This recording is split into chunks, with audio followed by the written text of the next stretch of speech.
I'll call to order the May 25th, 2022 Transportation Commission meeting. Stefan, if you'd please read the instructions. Absolutely.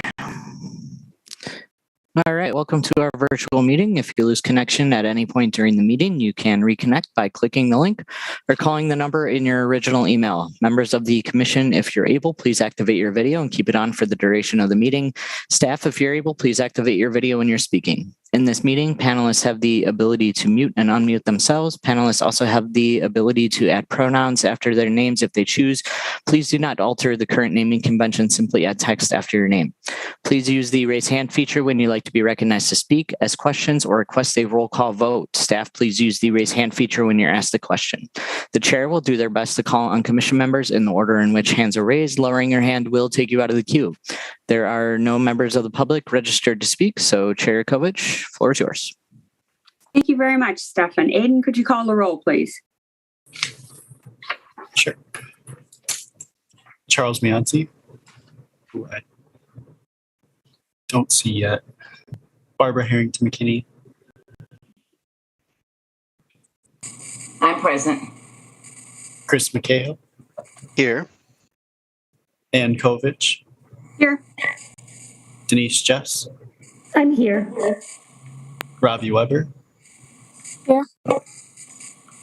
Patricia Bennett. Here. Bridget Brown. Here. Bill Bremer. Here. Harold Kleebs. Here. Darren Wozniewski.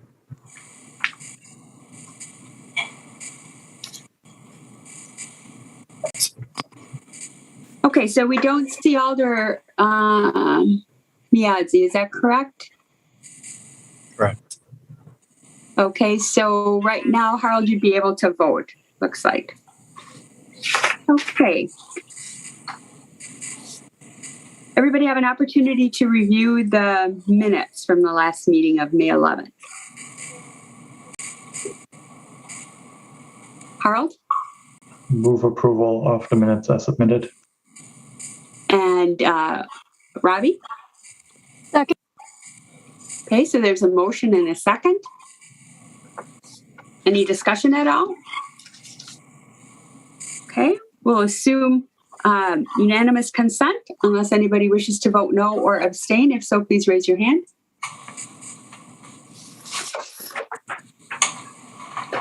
Okay, seeing no hands, the motion's carried unanimously. I don't believe we have any public comment this evening on things not on the agenda. Is that correct? That's correct. Okay. Are there any disclosures or recusals this evening?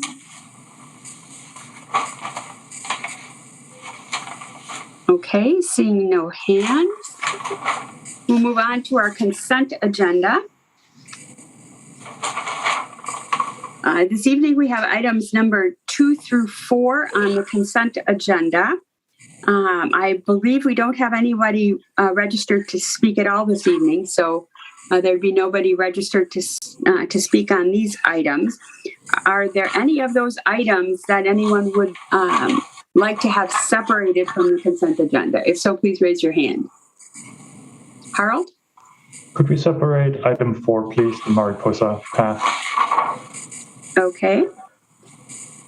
All right.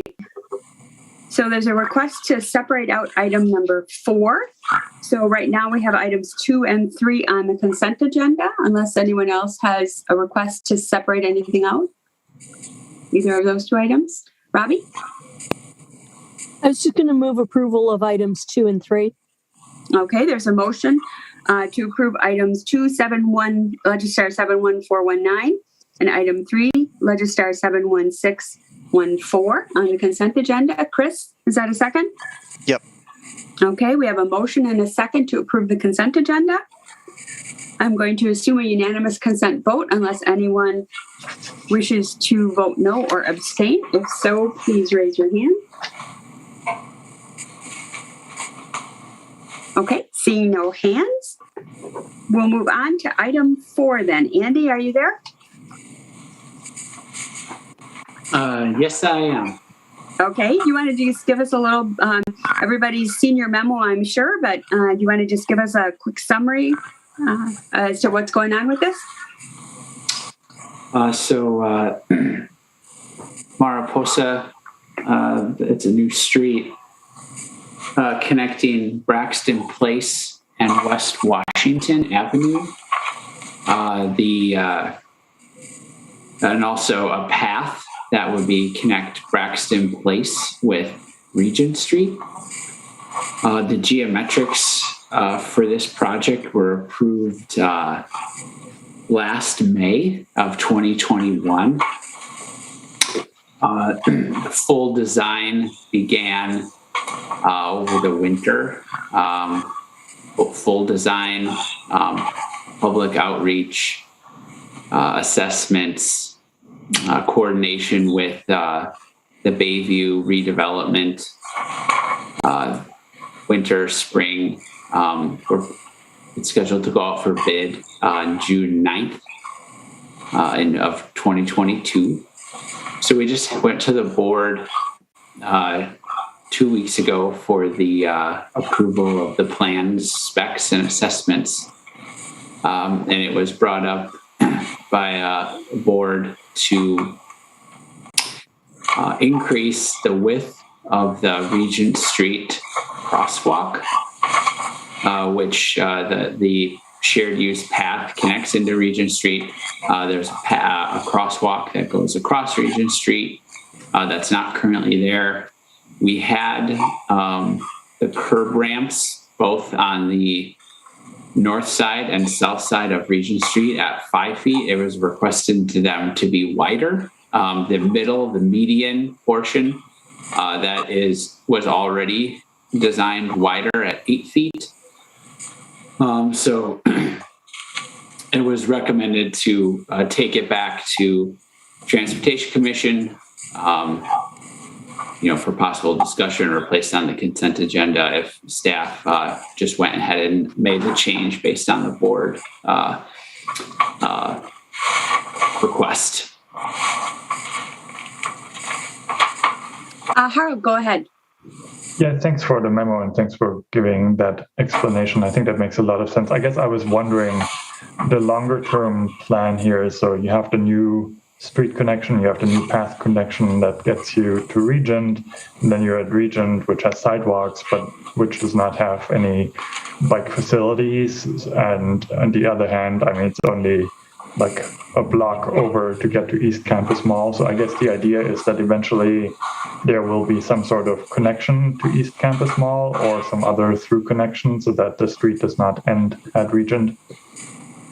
Yeah, that's my understanding. I know the Bayview, Bayview is on the right side of Mariposa. CDA is on the left side.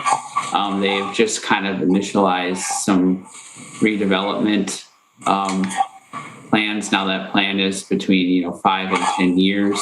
That includes possible additional connections of the mall down to West Washington. It could include wider sidewalks along Regent as they redevelop. So there is some kind of plan that could be coming in the future. Regent Street right now is not slated for any kind of full reconstruction in the future, but that doesn't mean something else can come with the redevelopment. Thank you. That's helpful. And yeah, I think it makes sense to have those wider curb ramps there so that we do not cut ourselves off if something happens there, be it longer term development or maybe, I know Regent Street in that section is very wide. Maybe there could be some sort of temporary pop-up biking kind of thing. So having the wider ramps makes a lot of sense. Thank you. Okay. Robbie, go ahead. Yeah, my question was sort of along the same lines because I know that the parking lot that is between Regent and the Southwest Path is going to be redeveloped. And I've sort of forgotten if there's a bicycle pedestrian cut through to get somebody to either the Southwest Path or the East Campus Mall, because it is kind of a weird connection. you're sort of left with no place to go except for the sidewalk. And even the crossing of Regent, if, to get to the other side, whether you're on East Campus Mall or this new Mariposa path, it's not great. I don't think there's a great crosswalk. So I'm just sort of wondering what the plan is to connect this path with either and, I guess, Southwest Path and East Campus Mall. I guess there's no, official plan right now. The thought would be some kind of wider sidewalk, maybe along the south side of Regent Street as properties redevelop, specifically CDA. I believe that's really the only property. As far as anything on the north side, I don't know of any proposed redevelopment plan there or plan to any further connection of that path to the southwest, directly to the southwest path. Yang, looks like Yang has his hand up. Go ahead, Yang. Yeah, thank you, Anne. Basically, what Andy provided is correct, but I just want to maybe give a little bit background for those who hasn't been on TC very long, and also add a bit some thoughts on the future plan to it. So first, for those who were involved with the triangle area plan process, those were handled at a TTBBB. So I know some of you, the members on TTBB as well. So you probably have better history on this. So initially, the triangle area plan called for a street all the way from West Washington to Regent. So it's we have a design to keep it narrow, but vehicle has access as well. So that was originally through the plan, and then the neighborhood really have some issues with that. So there was amendment changing the north portion from Freshman Place to Regent, from a regular street to a pass, Cherry's Pass. We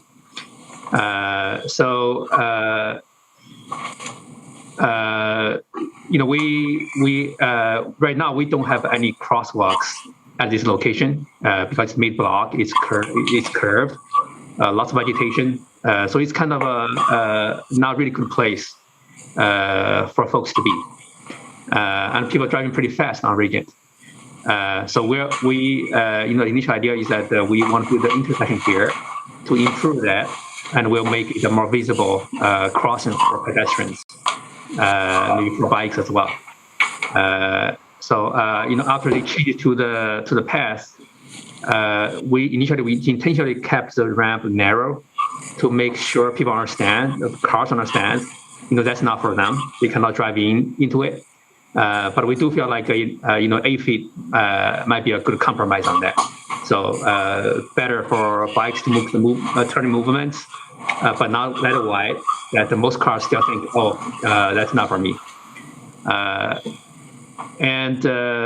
Also the plan calls for East Campus Mall as a major pedestrian mall and bike as well.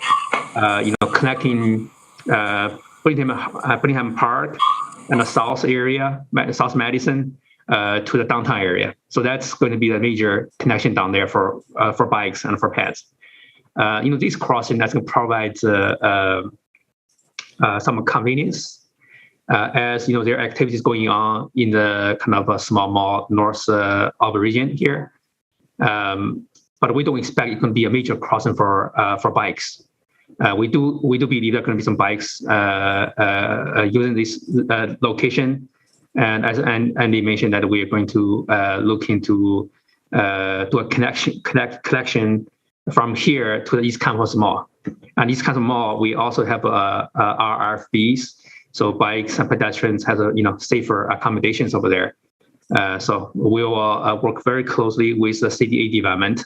When they do that development, we try to get that portion in place. With that said, I do think so. Right now, we don't have any plans going further north. However, I think that's also a good, pretty good idea. Whether it means it's a wider sidewalk on the Regent Street north side again to cutting with East Campus Mall, or through the properties connect directly to Southwest Path. I think that's something we're going to look into in the future. That's going to be dependent on how the developments work out in the in those areas. Right now, we don't have any right of way for it, but I think that's something really important for us to look into as the area changes. So hopefully that gives folks a bit more information on kind of history and also on maybe on the future of the area. Thank you. Thank you, Yang. Robbie, go ahead. I just wanted to clarify, you said that you are improving or installing some safety measures at either the, a crosswalk at either where East Campus Mall intersects Regent or where the Mariposa Path intersects Regent. You are doing some kind of improvement, like basically immediately. And also, my second question is, I guess the expectation then is that if people are using this path and want to connect with the East Campus Mall, they'll just ride on the sidewalk. Is that the expectation? For now. Yeah. And yes, and you're right that we're going to make immediate improvements, for this path crossing at this location. Actually, right now, there's no crossing at all. So we're going to add that crossing, make improvements. We already made improvements at East Campus Mall crossing. We installed our RFB over there a few years ago, and 80-hour plan to keep improving that in the future, especially when the connection to Birmingham Park was set up. We will, I think we're likely to do more treatments over there. Thank you. Okay, other comments or questions for Andy or Yang or any other staff? Okay, they're looking, Andy and Yang are looking to see how TC feels about this proposed change of the ramps across Regent Street from 5-foot width to 8-foot width.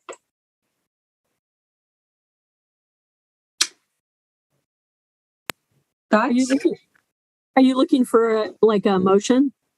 I would become more comfortable having a motion just because Board of Public Works referred it back here. So I would prefer that, Harold. In that case, I make a motion to move forward with the design as presented with the 8-foot wide crossing and ramps. Okay, we have a motion to proceed as presented. Robbie, is that a second? Yes, it is. Okay, we have a motion and a second. Did you wish to speak to your motion, Harold? No, thank you. Okay. Any other discussion? Okay, we'll assume a unanimous consent vote unless anybody wishes to vote no. Alder Harrington McKinney?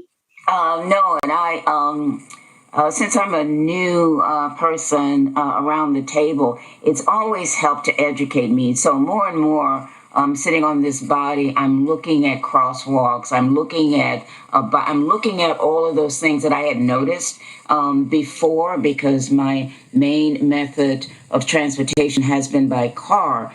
But I'm looking at the small lanes in terms of a biker, and I'm thinking like, oh my God, if I was biking, we're looking at transportation safety for all modes of travel. And so I would have liked to have heard, and I'm totally in agreement, but I would have liked for you to speak on that motion. And the more I learn, the more I really understand. I have to have a broader view of not just one mode of travel and transportation, to really look at it all. And so if you could really speak to your motion, I would appreciate it. That's what I'm trying to trying to ask. Sure, I'm Sure, happy Harold, go ahead. to do that. And if you give me a second, I have a timer go off in the background. I'll be back in 5 seconds. Okay.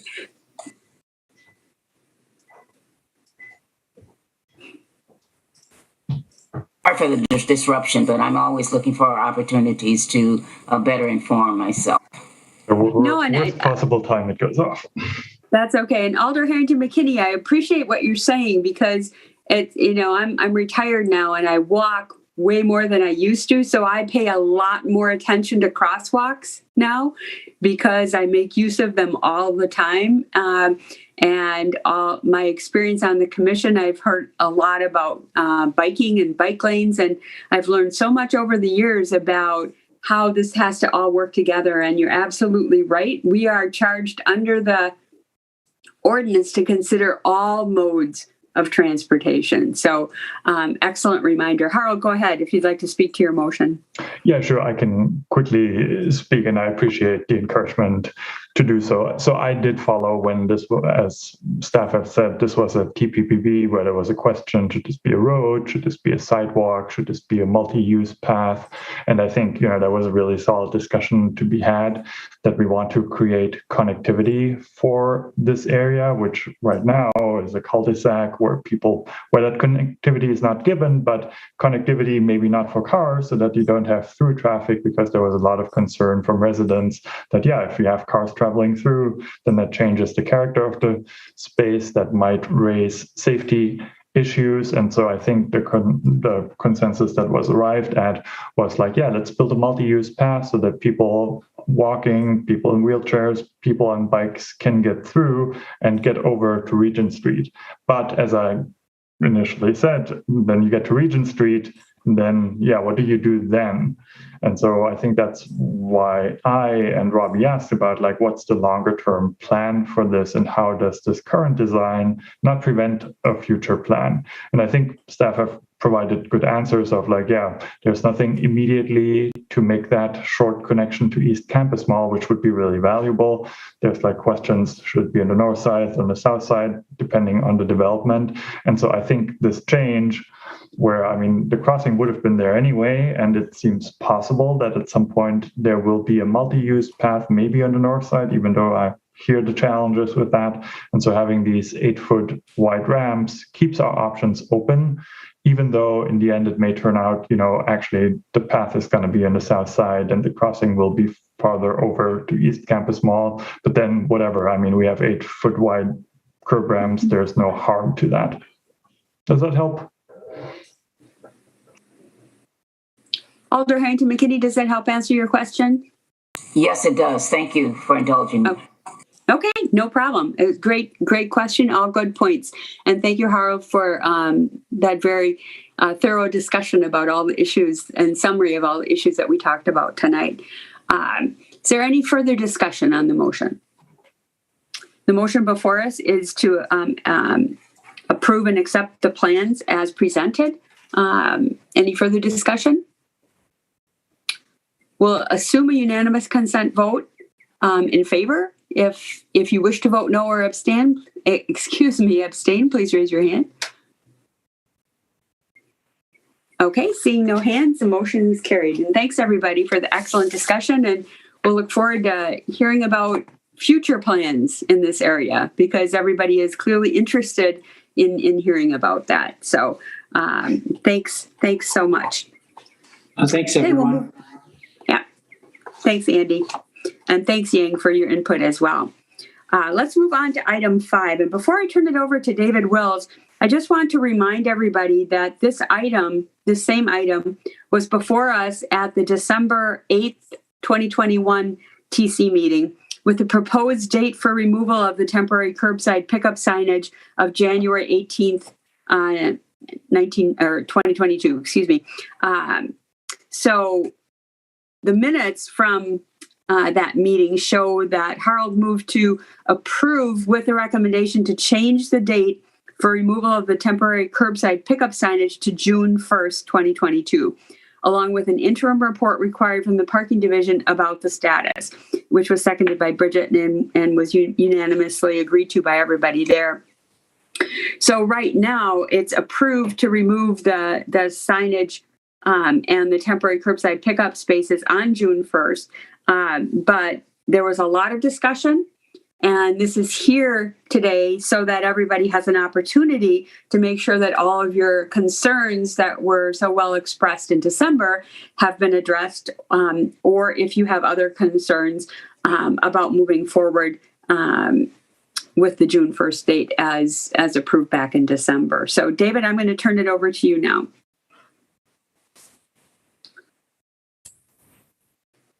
Good evening, everyone. I'm David Wills, the interim parking manager with the city. So as Ann said, on December 8th, 2021, the removal of the temporary curbside parking spaces was brought before this body for consideration. After public comment and questions from commission members, it was determined that the proposed date of January 18th, 2022 was too soon to undertake this, and excuse me, I'm fighting a cold. The removal of the temporary curbside parking pickup spaces was delayed until June 1st, 2022. Now, in addition, the parking division was tasked with working with local businesses to determine their needs on a case-by-case basis in the interim. Since December 8th, we've had discussions with 3 local businesses regarding the temporary curbside pickup spaces. And as a result of that, we've added 1 loading zone on the east end of King Street to address concerns brought to our attention by Ancora Coffee. And we are considering installing a hybrid 25-minute 2-hour meter on East Mifflin Street to address concerns brought to our attention by Gotham Bagels. Excuse me. Bill will explain at the end of this presentation the hybrid meter concept. So on May 2nd, 2022, a letter was sent out to local businesses informing them of our intent to remove the temporary curbside parking spaces on June 1st. They were asked to contact the parking division with any concerns, and to date, we've received no further comments or concerns regarding the removal of the temporary curbside spaces. So at this point, the parking division would like to move forward removing the curbside spaces on June 1st as approved by the Transportation Commission. So Bill Putnam and I will take any questions at this point that you have. Was Bill going to explain this hybrid meter concept? Yeah, he can either do that now or wait until after questions, whichever. Yeah. Why don't you go ahead and explain it? So if people have questions about it, they can just go ahead with those as well, Bill, if you would. Sure. Good evening, Bill Putnam, engineer for the parking utility. A few years ago, we sort of did a pilot, if you will, of a multi-time limit metered space. Most of our meters have a specific time limit, 25 minutes, 1 hour, 2 hours, 3 hours, 10 hours, if we had for a while there. But with our newer IPS smart single space meters, we've been able to really gather a lot of data on the meter revenue per individual meter.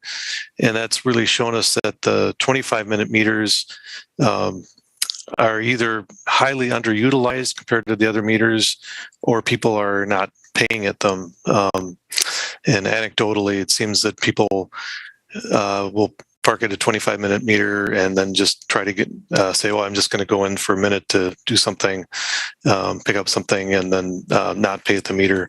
So they've been not performing well from that standpoint. The longer term time limit meters typically will have a greater revenue and better utilization from our perspective.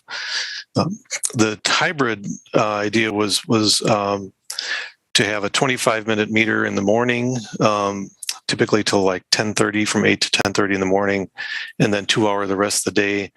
That providing turnover during the early part of the day and encouraging longer-term parkers to utilize other facilities. Anyone with a hang tag for a disabled or veteran hang tag or license plate can park at any 30-minute or longer parking space, whether it's metered or assigned, at no charge, up to 48 hours. And in some areas, we've had just parking, basically metered parking occupied all day, with folks utilizing that privilege, but it's made it really difficult for us to get turnover and access to properties in those instances. And when we've had some other businesses saying, I want my customers to be able to park nearby and pick up something quickly, and the spaces are parked all day, that doesn't give them much access, or people coming downtown as many convenient options for real short-term parking. So the initial, I believe, 3 25-minute, 2-hour parking meter spaces that we put in have been performing real well. We get a lot more turnover, a lot more revenue than the businesses were satisfied with the change. And that was something that we discussed with Gotham Bagels on Mifflin Street to help address their concerns, because they do have had challenges with getting any open parking spaces due to the spaces being parked all day in front of their business. So that's been the suggestion for that location, and happy to answer any questions. It's kind of a new thing for us, something that the former parking manager Sabrina Tolley kind of spearheaded and brainstormed. But the small areas where we've implemented that have been working real well. Okay, thanks, David, and thanks, Bill. Comments or questions? There was a lot of discussion about options and how this transition was going to go. Comments or questions from members of the commission? Chris, go ahead. Thanks. So I guess if I'm understanding correctly, the hybrid model, it would be metered 25 minutes some of the time. But you did say that those tend not to, either people just don't feed the meter, is probably what's happening. So is your thinking there that at least, if parking enforcement was to catch someone, that they would be cited for sitting there? Otherwise, some folks might just be using it quickly and not feeding the meter, but in either case, there's turnover. Is that sort of the thinking there? Right. The big goal, especially for this one business that requested it, was to have available parking, so that their drivers could have a space near the business to pick up and drop off, as well as customers. Okay. Sounds great to me then. Okay. Other comments or questions?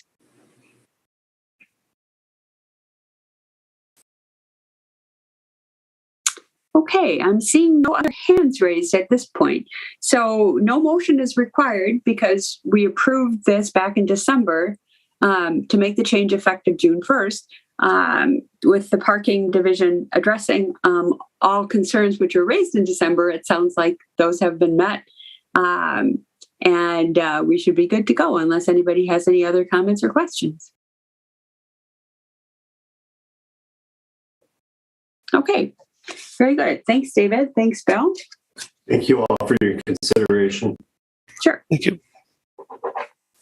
Okay, next we have in one of our shorter meetings, Chris and Alder Harrington McKinney, an update from members of TPPB. Sure. I think really the only big thing that has been on TPB's agenda lately is the bus network redesign. So at the last meeting, if I'm remembering correctly, we saw, it's kind of a strange process, but at the last meeting, we saw the proposed amendments to the network, to the draft redesign network. And then next Tuesday, there will be a public hearing in front of TPBB. And then the final decision at TPBB will be in June. And then Common Council. So. Okay. And I would encourage everybody on TC to either attend the public hearing, which is at 6 o'clock on Tuesday, May 31st, as Chris mentioned, or potentially watch the video later on, because we are going to be asked to weigh in on the actual schedules and the bus stops, etc. this fall this plan, if it moves forward as approved and the equity analysis is completed and everything moves forward, then the design has to be implemented, and that will come to the Transportation Commission. So I think it's real important that we all stay on top of what's happening and hear from, I'm familiar with the feedback from people. Harold, go ahead. Yeah, thank you. And I guess my question is more like, I think, that's my understanding of the process as well. So the public hearing next week is technically a TPPB public hearing. TPPB will approve. Then, as you said, there will be schedules, bus stop, all of that, which will come to TC. But I guess at that point, there will not be another public hearing. I mean, people obviously can come to the meeting and provide testimony whenever it is on the agenda. But the public hearing on the overall thing is the only public hearing. Is that correct? Or do we not do it yet? Not quite. Not necessarily, Harold. I mean, it has been our pattern let me just say this. It has been our pattern in the past, and we're talking about what's happening at TPBB, but this is going to spill over into what's going to happen on this very same topic at the Transportation Commission. When we have had proposed changes in schedules in the past, we have had a public hearing, and then we have made a decision at a following meeting. So I would assume we would follow that same pattern, because, and Justin's on, so he can perhaps clarify this, although this is not really an agenda item, but this is certainly something we can talk about later on. But what's being addressed at the hearing is the plan, so the bigger picture plan. And then when it comes to TC this fall, then we would actually have the schedules and the bus stops. And I would think we would have an opportunity, and it would be a good idea to have a public hearing at that point as well. Justin, did you have a comment on that? So to make sure we have the process right so everybody knows, what's going to be happening on the 31st? I think that's, you nailed it. So that's the plan. Okay. All right. So, Harold, we would have an opportunity for a public hearing at a later date. Bill, go ahead. I guess I'll take this opportunity to ask Justin then about our role in this after the design of the plan is finalized. Then that will be the Transportation Commission responsibilities to weigh in on, as you say, the stops. But will that include where shelters are located, they're moved to, and so forth? That will be our responsibility then? Yes, I would expect that. Okay. Yeah, we're in a bit of a gray area here in all of this, right? Trying to delineate what's a planning function versus an implementation function. Yeah, the nitty-gritty details. Yeah. And so, that's kind of where we've drawn the line is, the TPPB is approving where the routes go, and the TC will approve the stops and schedules and amenities and all of those details. Okay, thank you. Okay, so everybody should have gotten a copy of the TPPB agenda. I think some folks were left off originally, but I asked Aiden to make sure it got forwarded to everybody so that you have that agenda and you're aware of when that's going to happen on the 31st. And it will be recorded, so we would always have the opportunity to watch the recording at our convenience as well. Bill, did you have another comment? Okay. All right, Chris. Could I have, just one more thought there. Sure. Since folks on this commission tend to think about the bus design more than the average person. I guess if you do have any thoughts on the plan, it would be worth showing up at the public hearing and putting it out there. Yeah. And we have had TPPB members registered to speak at TC, and TPPB could have TC members registered to speak at TPPB. So no issues with that at all. Harold, go ahead. Yeah, sorry, on that line. So there's the public hearing next week on Tuesday, if I'm not mistaken, but TPPB will also deliberate them and make the decision at that time point, or is that a separate meeting? Okay, I see heads shaking. Okay. No, so my understanding, the agenda said, just a second. Public hearing only. Item to be adjourned to June 6th meeting for board deliberation and vote.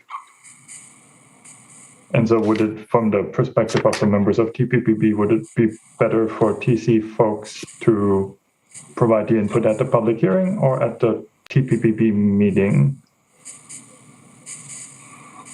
So ultimately, I don't think they're planning to do public comment at the June 6th meeting, since it's all the same.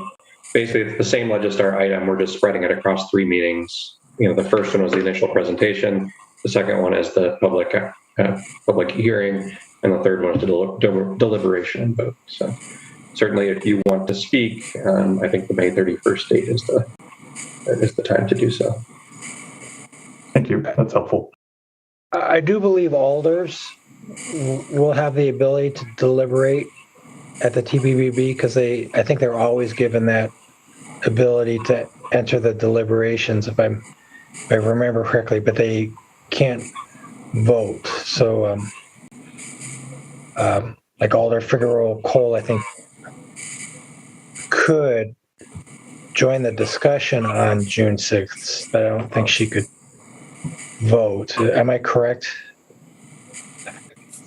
Steve, you're on. I think alders can always participate in the discussion, but if they're not a member of that committee, they can't vote. But can a board, committee, or commission say that you can't register for public comment at a meeting? Tom Lynch is correct. An alder, unless it's a quasi-judicial hearing where somebody's being disciplined or a license is being revoked or something like that, an alder can always participate in the discussions at a meeting. They do not get the right to vote unless they're a member of the committee. Yeah, but can the Transportation Policy and Planning Board on June 6th say that since there was a public hearing on the 31st, there'll be no public comment on June 6th? That's correct. As long as they noticed it that way. They did notice it that way. Okay. So, Harold, if we want to have something to say about it, sounds like we should register for the public hearing on May 31st. Unless we're an alder. Alder Harrington McKinney, go ahead. I just wanted to say that there's a wealth of information about those amendments, and I would suggest that we go to that site and to be well informed, because you're going to hear a lot of the comments, and it is good to have a basic understanding of what those updates are. And so the information that has been put out is very in-depth and very good information that'll give us a basic foundation. And I wanted to say 2 other things, is that from that meeting, yes, the Metro Redesign was the focus of the presentation, but we also adopted the Vision Zero action plan, and there was an update on tips. But the focus of it was really the presentation of the draft Metro Transit redesign. Thank you, Alder.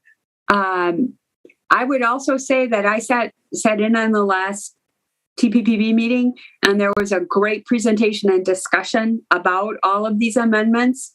to the Metro Transit Network Redesign. So if you want to have it all put into perspective, you can go watch that meeting, that section of the meeting, and it will provide you with an excellent summary. And there's a lot of great material included there as well. So it's a lot. I mean, I don't know. I've got like almost an inch of stuff printed out that I've been reviewing. So it's a lot. So other comments or questions about the last, about what's been going on at TPPB? This is huge. So, and I appreciate TC members coming forward, because we do have the implementation side of the experience that we can use to bring forward comments. And I know, Denise, you have a lot from your role as executive director of your organization as well. So other comments, Chris or Alder Harrington McKinney, or anyone else? Denise, go ahead. Yeah, just in full disclosure, I will be signing up to testify on Tuesday in my role of advocating for folks with disabilities. So definitely I'll be there. Great. Thanks, Denise. Any other comment? Alder Harrington McKinney, go ahead.